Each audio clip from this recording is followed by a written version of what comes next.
Hey, I'm Peter. I'm from Evo Cycles Warehouse Hamilton, and today I'm going to show you how to box down a bike. Collect the bike from the showroom floor. Make sure to check it over before boxing. If the showroom leader is present, go through the checklist procedure of the bike and make sure there are no faults that could cause damage or break while in transit. If there are any problems, pass that on to the showroom leader. Make sure you save all your packaging from bikes you build. Makes boxing bikes far more efficient. Make sure the bike arrives in the same condition it left. It saves the company money and the environment. Save your extra cable ties when building bikes. Cut the cable ties behind the head so that you can reuse them. What you will need for this process is the following: a bike box, depending on the size of your bike, cable cutters, a pedal wrench, screwdriver, 6, 5 and 4 mil Allen key, and packing tape. Begin by removing the pedals, turning towards the back of the bike. Put them aside for now in a secure location where you won't forget them. Use appropriate tool to remove the front wheel.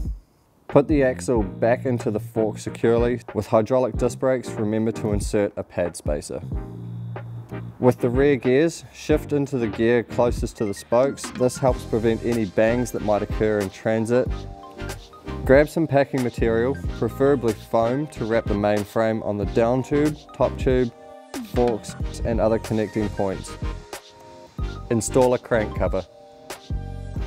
So e-bikes require slightly more packaging, so to protect vital components. So on that note, what you should do for mid-drive motor e-bikes is this. Cut a rectangular shape out of the end of the cardboard and slide the gap between the crank and the mid-drive motor. It is also advised to cable tie this to the bike. Remove the battery from the housing. Remember after doing so that you should put your keys into the packet that goes in the box with the manual, sealant, charger and other extras. Grab some packing foam and wrap the battery, and proceed to tape the foam so that there is minimal or no movement once wrapped. Put both the box and the battery into the bike box. Returning to the mechanical bike, tape up all the foam that was put onto the main frame to stop the foam from moving about. Grab an axle block and attach to the axle and cable tie them together. Cover both ends of the handlebar with foam or bubble wrap and tape them down securely. Put a disc brake cover onto the end of the hub.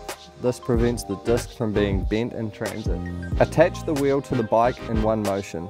This does take a minute to get used to. However, as long as you keep the crank arm between these two spokes, then it will remain straight, allowing you to pull the wheel right up and attach it to the top tube. Put foam behind the top of the wheel and cable tie it to the frame. Remove the stem bolts and the faceplate will come apart, allowing you to gently drop the bars down. Reattach the faceplate and firmly tighten the bolts back into place.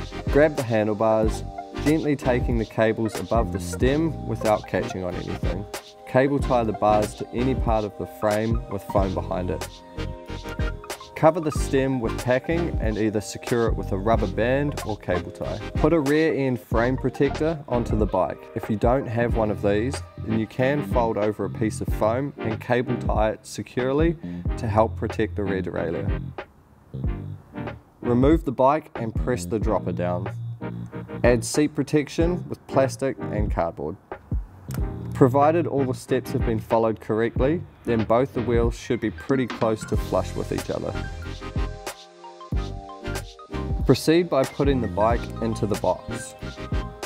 Grab your pedals and put them into a separate box with the manual and other extras provided with the bike. Put the box into the bike box, close the box and staple together on all the structural points along the side edge as shown here. And that's the process for boxing down a bike. Thanks for watching.